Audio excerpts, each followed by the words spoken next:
Hi, my name is David Lankes. A few weeks ago, I was a guest on the Print Library Lounge podcast with Marie Østergaard of the Aarhus Public Library. She's the Director of Public Libraries there in Denmark. And during that conversation, she talked about libraries and sort of how we need to, the conversation was about building networks and how we need to get people ready for that. And in the course of that conversation, she talked about the idea, she used the phrase, library is a movement. We look at the library as a movement, meaning that it isn't just librarians or a place or facility, but it's a whole group or whole community coming together towards some common aims. And that phrase stuck with me for a long time, and I really wanted to talk with her and explore it a little bit more, frankly, so I could steal it for lots of presentations. You hear a little bit about that. So what you're about to see is a video where we got on Skype and had a chat about that and chat about other things for a while. You'll see a few minor edits, primarily because my dog started barking at one point, but just two. Otherwise, this is just what we talked about. So I hope you learn as much as I did from this conversation. Thank you.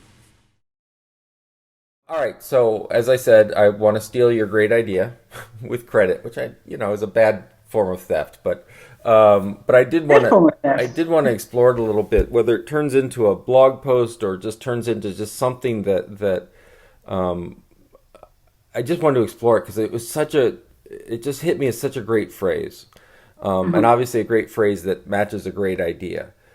And so what I've struggled with a lot is clearly I've spent a lot of time on librarians as individuals, as professionals, etc.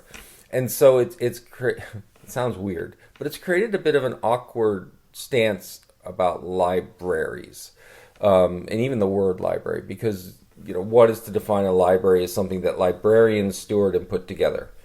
But then once again, when you said that, it was like, wait, this is a much better way of that relationship, which is, yes, the library may have a place and it may have a collection, but really it is and so I'm saying this as a way of saying, is this what you're saying? As a way of really organizing a community of partners and such around an idea, and that idea being in enhancing and improving the community, as it were. And yes, there are certain aspects to it that make it a library versus something else, which is, learning, and there's usually a collection involved, and there's certainly history involved. Is that? Am I hearing that right? Yeah, well, I'll take it back a little. For many years in Aarhus, we've talked a lot about the library as community center. That's something, as a phrase that Rolf, I think, started elaborating on, and which is how we've been building our libraries, basically looking at the library as a framework, as a mashup. So the library is a mashup around tons of other things coming in from many other parties, so it can be partners, citizens, whatever, and we put out that framework. We put out that framework around it, making sure that it continues to be within the library values and as a safe space. So basically the mashup. So the way that we've tried to approach library, you probably know this three-phase model saying the library is space, place, and relations. And so trying to, for me, all these three comes together in that idea and in the idea of library as a movement, because within that, I think that you need to, in order to approach these three aspects, you need to lose the idea of the library as a formed organization that only consists of people who are hired by the library. Right? So the library as a community center and as a community hub demands that you open up, you become a fluent organization, but you also become a fluent space where a lot of different people contribute.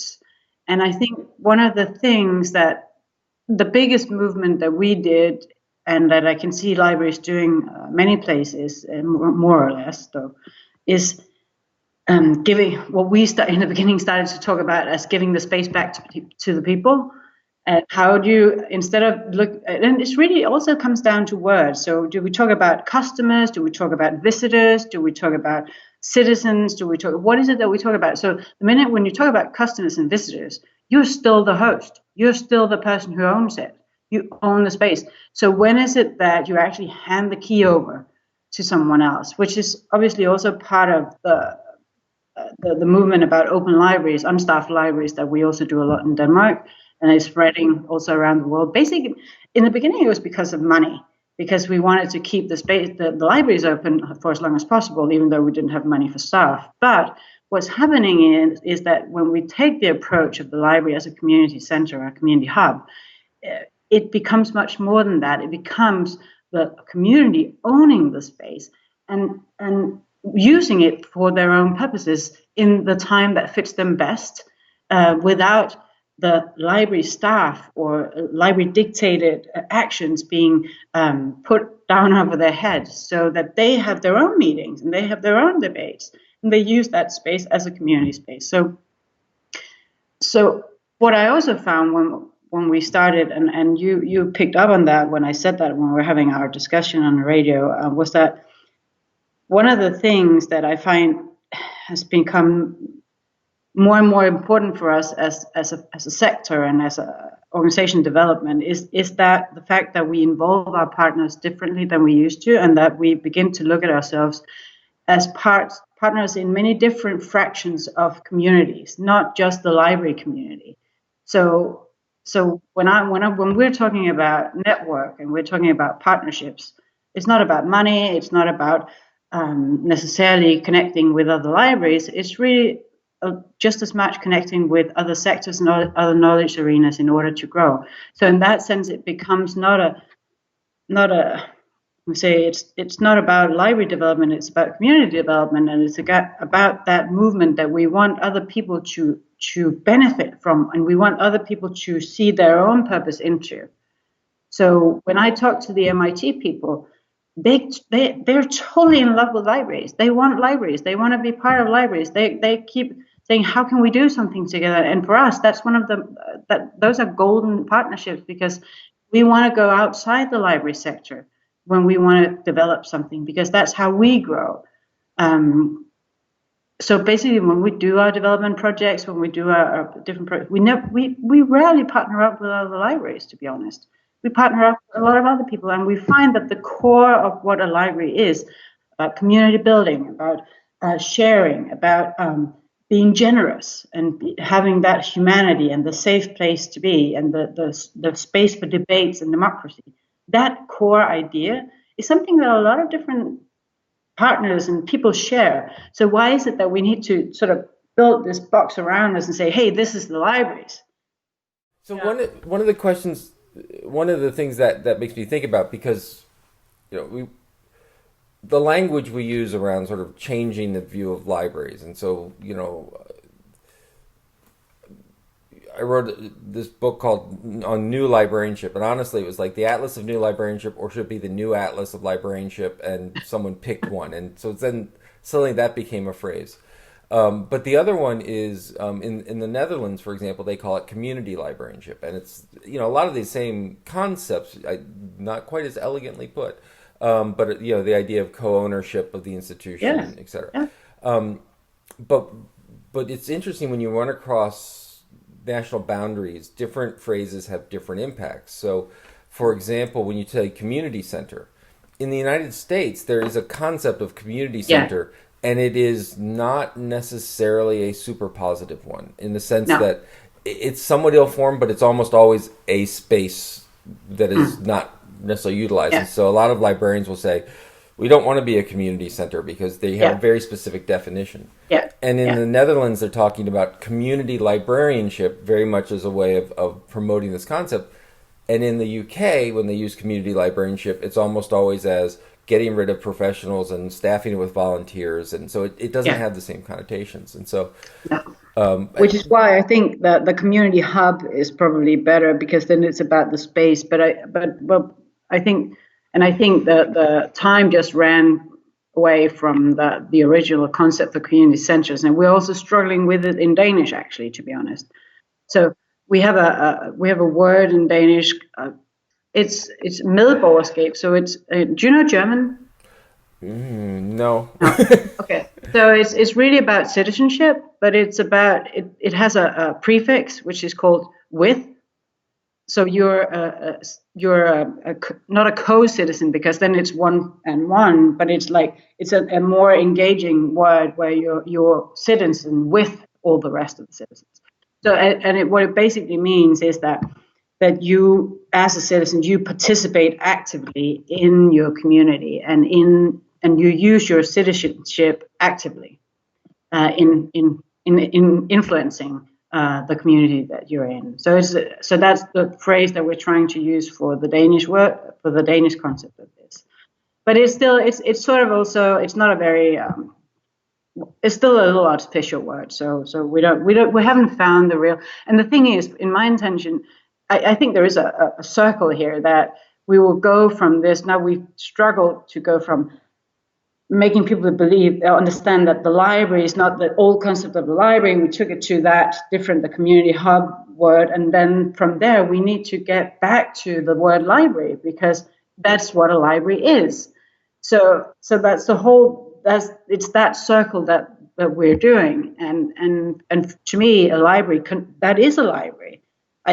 We shouldn't have to explain why this is a library, but we just know that in many people's perception is something else. And as I said in the beginning, yes, you're absolutely right. There are tons of other libraries and places in the world where you're working with this in different aspects.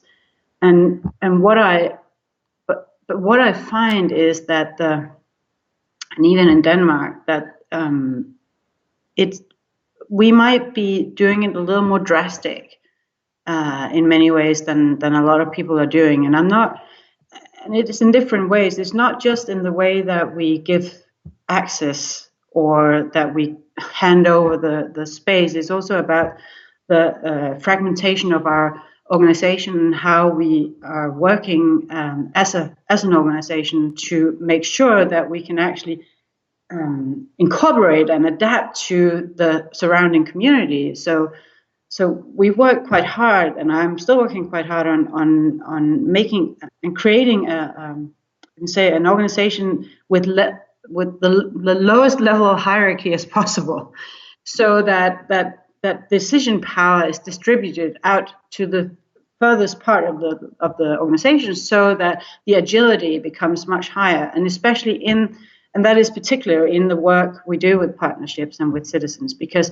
if you have to centralize everything around leaders or whatever, or discuss or debate or make sure everybody is aligned, then nothing happens. I mean, everything will be so slow and you'll be the worst partner in the world. So for us, it's really about making sure that the ones doing everybody has to be able to do partnerships, and every single member of the organization, and the ones doing it are the ones making the decisions. And they are the ones deciding within this theme that I'm working with, music or literacy or whatever, who would be the right people to go out and perform partnerships with, and what would be the best programming to do in terms of doing this and this. So, to me, that sounds that feels very natural and makes sense. But I can see when we have a lot of visitors, and when we try to convey this to people, it takes a long time for them actually to believe that I am serious, and also to figure out how do we then actually control this. And when I tell them that I don't control it. It's not my job to control it. Then they sort of like, okay, whatever. but I just think that's actually part of that movement idea. Is that, and it's the same why I also reflected on it with the next library. That's what we also try to convey about the next library, is that this is not about one brilliant person standing in front of the rest of you is telling you what is the best thing to do or what is the right knowledge to have.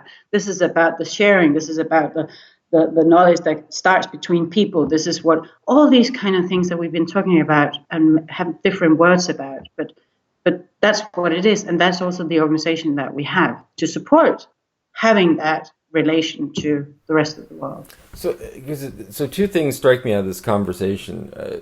Just one is the idea of when I think as a researcher, my job is to think in agendas, which is primarily to plan my next 5 years in world conquest. But we have now a lot of examples of how you interact with this community in the open, fluid, I love fluid way.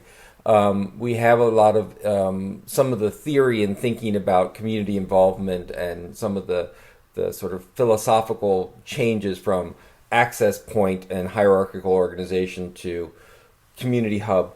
But we haven't necessarily done a lot of study, at least sort of internationally or across some borders, of how you organize for that. So that's remarkable, right? So we can say and we can we can see lots of libraries that are working with communities and bringing community involvement and participation, and yet you're right, there's still the director and the assistant director and the head of community engagement and the head of, right? So that's, we have those titles, but apparently they mean something different. the other thing that I just want to circle back with the language side, because this is really interesting, because it's like we're in this, I'm not sure if there's a Danish equivalent of the catch-22, but it's right, we're in this interesting paradox, which is, as libraries, and once again, as the movement of libraries, become very local, become community-based, become reflective of the communities they're in, right? So the idea is that the more we are of the community, the more we look like the community, that impacts our language, right? The idea is that, you mentioned customers, and we have the patrons and all this other stuff, and I talk about members, but it really is what locally makes sense, right? So I loved one library was using the term neighbors, right? So because you needed to have some language of those that you're inviting. But again, if you're neighbors, then you live in your house and they live in their house. But the point is, the library is their house. Well, but what I'm trying to say is the term used is going to be very local, right?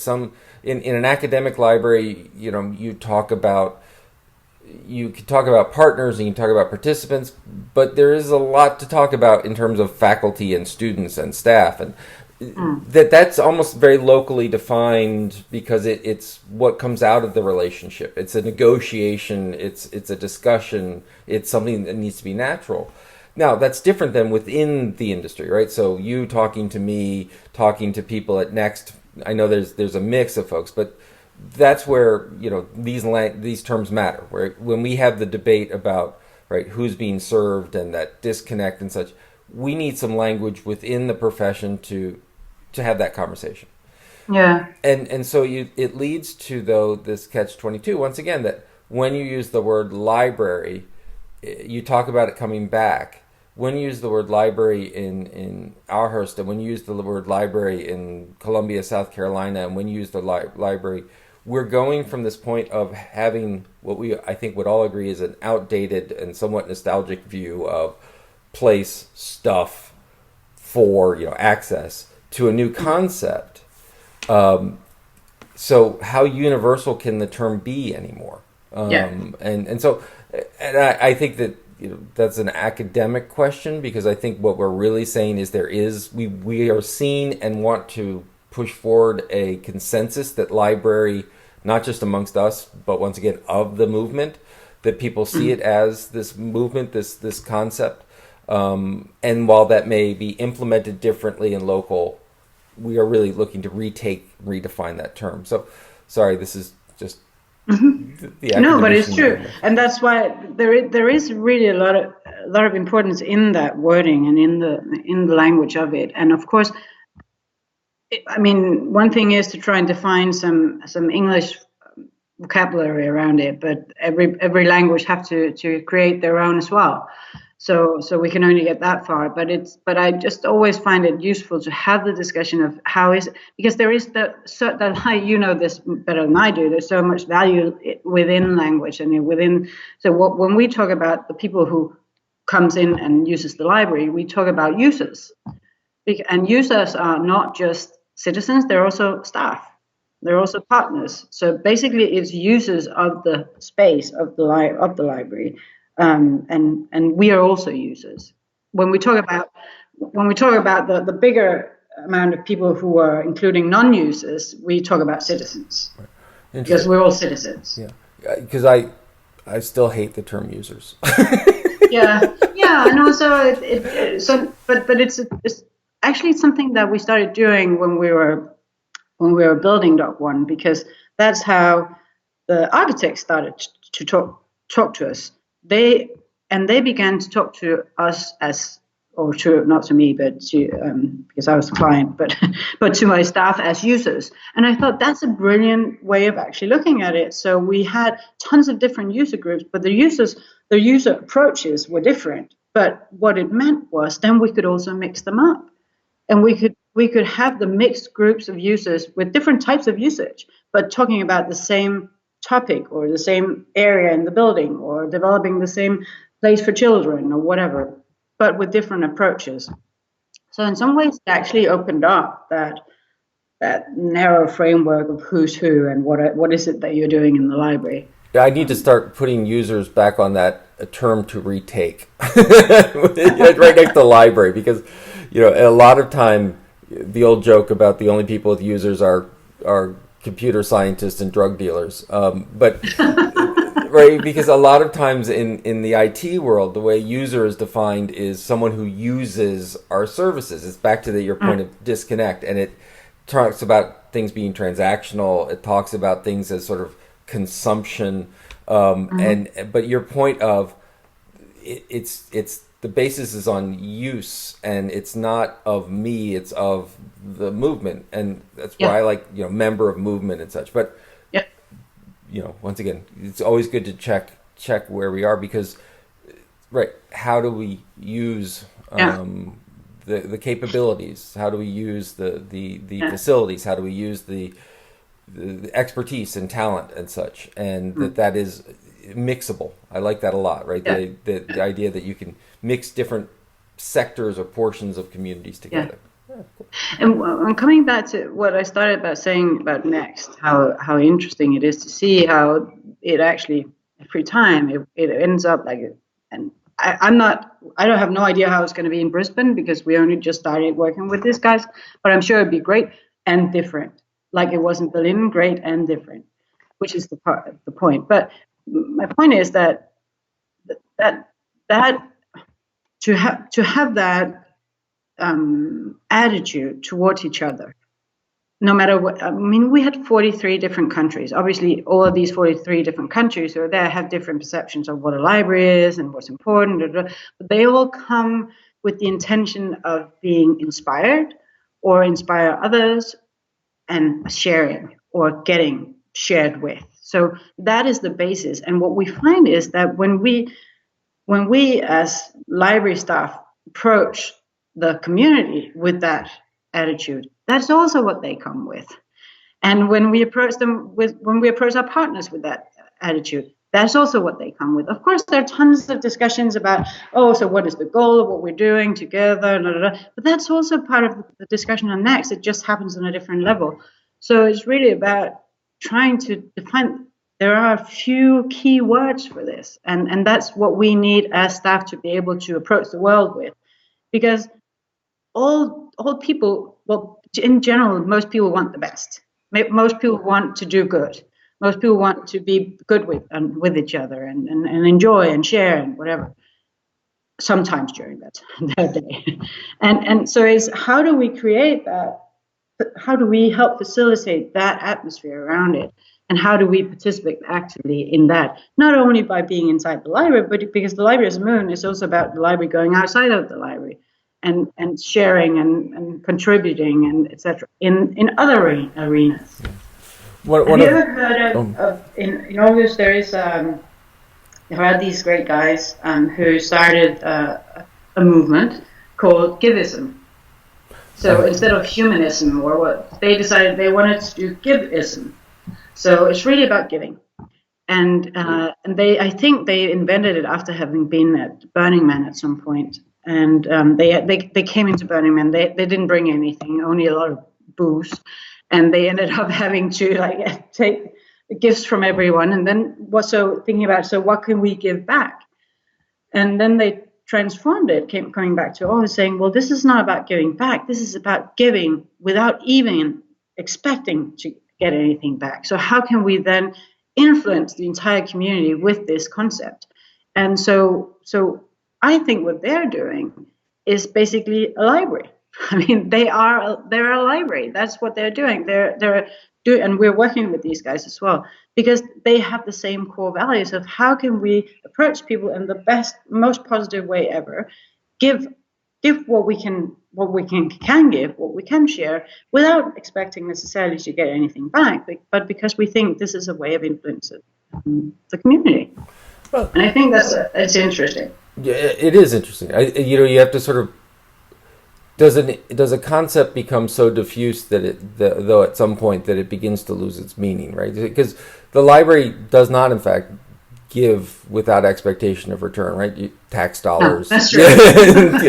Salaries, things. But it's a lovely. I mean, it's a great tension. And one of the things that I've been sort of adopting in terms of language, and this is my once again academic background, is this idea of a school of thought.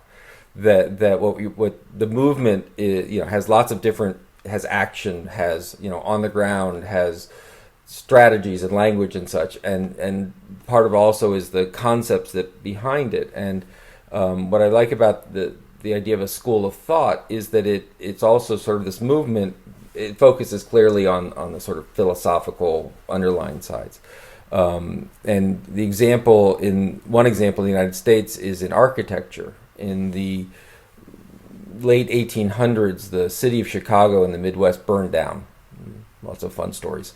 And they decided, rather than give up on Chicago, they'd rebuild it. And it was at the time when architects were coming in with new ideas around what architecture looked like. When new materials like steel were now available so that you could build higher and faster. When glass was able to be not only produced in mass, but strong so it wouldn't shatter. When the electric elevator was now available.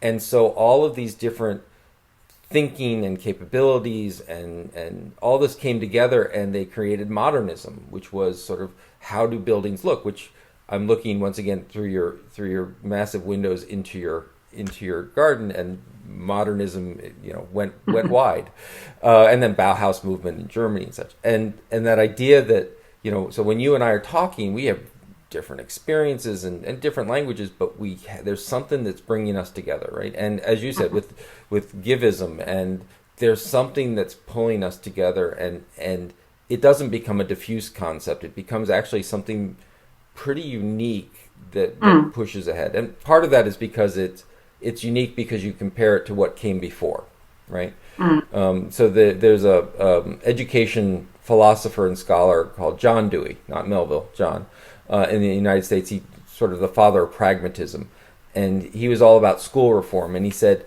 a good reform movement, while it will always be a reaction to what came before, isn't merely a reaction to what came before, right? It's not, we don't do what they did. It really is something new. And so, when I see this, in libraries, we have this movement, we have this pushing ahead, and in some ways we can define it by contrasting what came before. You mentioned organizational structure, you mentioned some of the language, you mentioned the idea of us serving them, and there's this disconnect. But it also is something new. So like Givism, that idea that here are some underlying philosophies that drive it. It's not just we do it because we don't want to do what was before. We do it because there's something drawing us forward on it. And so anyway, I'm fascinated by that, because even in academia, the Cuyahoga County Library, which is outside of Ohio, it's Sari Feldman, her library. They used to talk about the library, the public library, as the new agora, right? So referring back to ancient Greece and the sort of commons and such. And that idea that when academia developed, right? So I'm part of a faculty. A faculty can be defined as you have a director and they're in a school and a hierarchical thing. But the original concept, and back to language, in most of the former empire of the UK, they talk about faculties and the idea that you don't go to a school, you go to a faculty of, which really means you're joining a community of, and it's emphasized that group of people. I'm rambling, but this is back to that idea of I think the whole reason I contacted you when we talk about library movement is, it's a language question, and how do we represent formative concepts that are really new, And they clearly draw from lots of different places and old ideas, but the formulation is really new. And how do we begin to describe it? And then I love, once again, back to you, I love your full circle, which is, okay, as we begin to describe it, as we begin to implement it, as we begin to try it, we adopt new language, we co-opt language, and it begins to change our concepts of what is a library, even what is a community, and all these kinds of things. So, it's been 30 minutes, and you've just given me 10 years of things to think about. So I appreciate that. No, I enjoy it. I think it's great to talk about, but also I think that it's important when we talk about. I mean, you and I, we can probably quite quickly begin to agree on certain aspects, but basically it all comes down to the definition of what is it that we think a library is or does. Actually, basically, it's about verbs, right? So there is a big difference in the world about conception of, is a library a place where you lend out books, or what our concept is that a library is a place where we help people grow on their own terms. So those are two very different things, and those are two very different things that defines what actions do you do, how does your buildings look like, what is it that you spend your time on, how is it that you approach people. So I think that's also, and I meet a lot of different types of concepts of what a library should be than what we have, and I think that makes sense. I mean, there's a lot of different ways that libraries should be, because there are a lot of different communities, but I think there is a big difference between constantly looking, I mean, going back to the old saying about it's not about the transactions for us. And I think that I think you and I agree that we're way past that. So then what is it about? And if we continue to believe that it's about helping people and helping not just library staff helping users or whatever we call them, but also people helping each other in the library space or in the library concept or in the library movement, then it becomes much more interesting, and it becomes something that can keep developing and growing and becoming a bigger movement. Okay, but I have to pick on you for something. Okay, come on. No, I have to poke at a concept. How about that? Moving from transactions to relationships. All right. When we talk about, the role of libraries do, as you say, growing, and talking about the idea of, I talk about libraries helping members, helping people make meaning in their life and help communities make better decisions. One of the things that I'm really interested in is these, back to our language, but actually I think it's a big intention thing, which is we have a concept of what helping means, right? It's built into that concept is that you have some sort of deficiency and you're going to something better, right? You're more intelligent, you're more informed, you're more active, in other words, there's a concept of improvement here. And one of the things that at least in the States we're facing head on is that idea that you can't at one level say you're a neutral party, an objective party, and that you're making a positive difference, right? Those don't fit together. Yeah. Because I don't believe in the part about the neutral, right. And I agree with you on that. But I believe in the safe part. Yeah. Oh yeah. Absolutely. But I agree when I read you talk about especially that we have to stop saying that libraries are neutral, because we're not. We do believe we do believe in improving. And it can be improvement from here to here, or it can be from here to here, or it can be in that, whatever. So we don't necessarily define what the improvement is, but we do believe that improvement per se is good, or growth is good. Don't we define it a bit? So this is, once again, and you're now witnessing me taking every challenging question I've ever received and forcing you to give me an answer. Okay, well. Because the reason I asked that is back to almost that diffuse concept, right?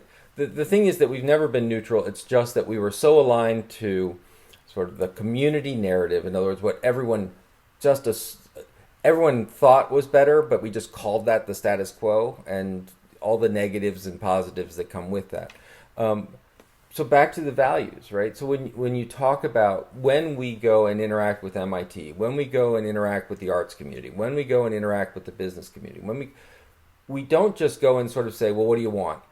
And we're a set of skills, right? We also come with a voice that says, it's kind of important about, I mean, picking some easy ones, privacy, that whatever we do, you know, we have to be concerned about people's personal information. Not necessarily that we have a monolithic view of what privacy is, but it's something we're concerned about, right? You talked about we all want to help. We all, you know, have this belief of the common good. Well, the idea of sharing, for example, and sometimes those can go in conflict with different partners.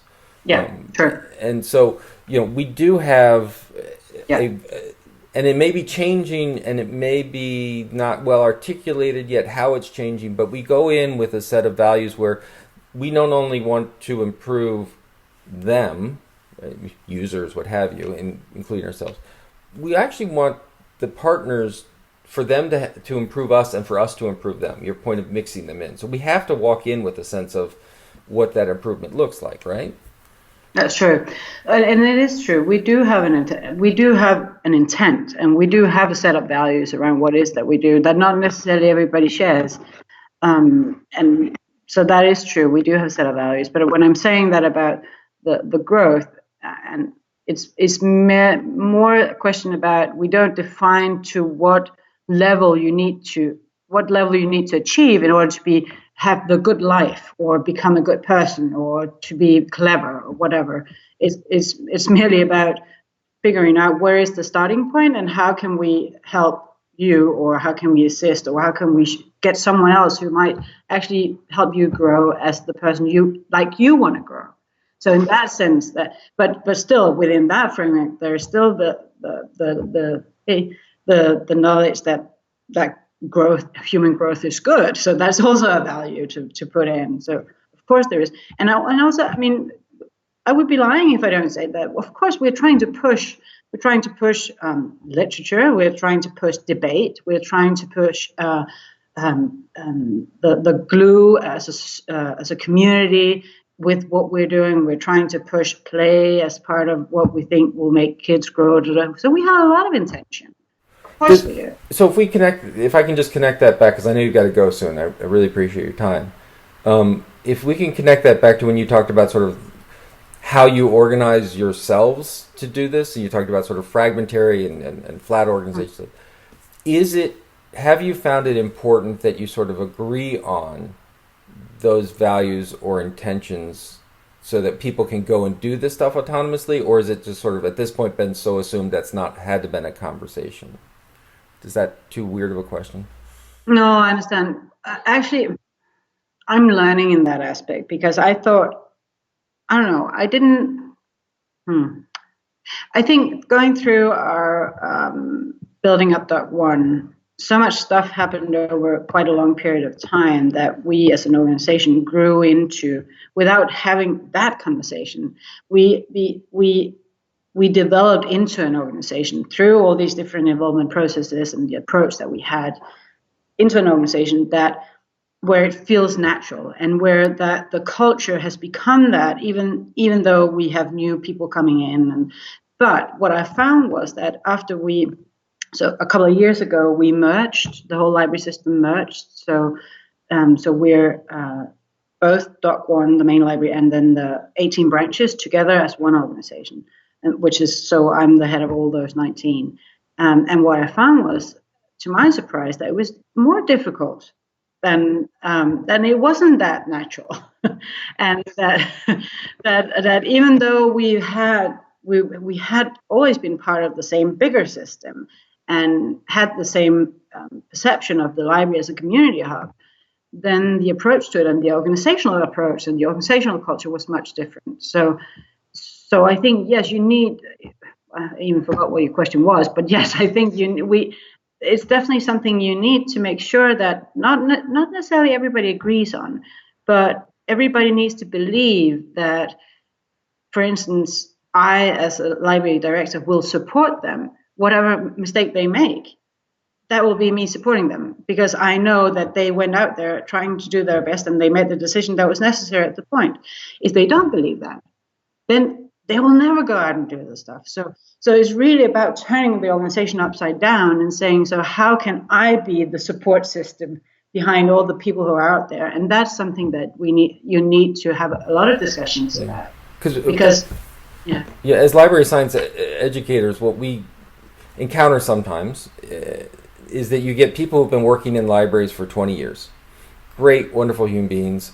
They feel like, okay, I need the degree in the United States at least, so I'll go to library school, I'll get the paper, and then I can just keep doing what I'm doing. And when suddenly they come in and some of the first conversations you have are about ethics and values and principles, and because it's our job to have that as an explicit conversation, they suddenly go, wait, this is not what I've been doing for 20 years. Or if I've been doing it, I had no idea why people were guiding me in certain ways, and now it's a different perspective. I mean, sometimes they don't, but oftentimes that's a realization. And so the question becomes, as one of the things that you and I have been discussing as we build this network internationally of librarians sort of helping and informing, taking the ethos of the next community, if you will, and making that almost an everyday kind of activity. How do we bring people in through that so that, and then it all ties back together. How do they use language to articulate it? And then how do they, so fascinating. And the thing is that because we started many, many years ago, when I first started in libraries, which is 18 years ago, I was one of the first non-librarians, academic, that were hired in libraries permanently. And Aarhus was one of the first library assistants in Denmark who started doing that. And then over the years, we've just grown on that concept, saying that the library staff doesn't consist of only librarians and assistants. It has tons of different backgrounds. So we have journalists, we have teachers, we have pedagogues, we have different types of academics, anthropologists, etc., and librarians, and people with office skills, and people with different. So, and when we do that, we actually do need. I find we do need to have a conversation about, so what is it that glues us together? What is the library? Because people don't necessarily come with that background. They come with different types of reasons why they want to work in a library. So, which is great, which is why we want it. But then we also have to have that conversation about, so what is a library? And not saying that there is one answer to that, but saying that there are a lot of answers, and we need to have that discussion. So we've tried to restart how we do the onboarding, so that whenever, that's one of our biggest investments are our people, right? So we need to invest time in them whenever they come into our system. So when they start, instead of having them visit all different types of the teams and different departments, I gather all of them together, and I spent a morning with them trying to take them through. So who are we? Why are we here? What are we standing upon? How are we talking to each other in this organization? And then we redo it again, and then they go out, and then they start working, and then we redo it again. So it's really a thing about continuing to have that conversation, but also to train themselves to have that conversation amongst them. So it's. And what we found after the Doc 1 development was that the staff they had all been part of that from the main library, because that was one of my jobs, was to get everybody involved in that. And what we found was that because they had been involved and so heavily involved for so many years, they began to demand involvement. They began to expect involvement, which is the best part. Then you achieved your goal, because then it's not me having to think, oh, how can I involve? Is them saying, okay, so what's next? When do we discuss this? When are we going to discuss the big vision? When are we going to discuss values? And then it's really a lot easier to be a director. So that, not easy, but it's more approachable. So I think, we do need to continuously have that conversation. Oh, brilliant. Yeah. Okay, that was a long answer. Okay, but it was a great answer. So, all right, I want to. I know you got to go. So, thank you. I really appreciate thank you. this. And like I say, assuming that my little bit of software did its job, let me do a little remixing, and I won't do anything until you have a peek at it. Make sure you're satisfied. But this has been just, for me, wonderful. So thank you so much for taking the time. It was really great for me too, David. But just to say, you don't have, I mean, I totally appreciate you giving me credit and all, but it's not, the point is that with the library as a movement, nobody owns it. Right.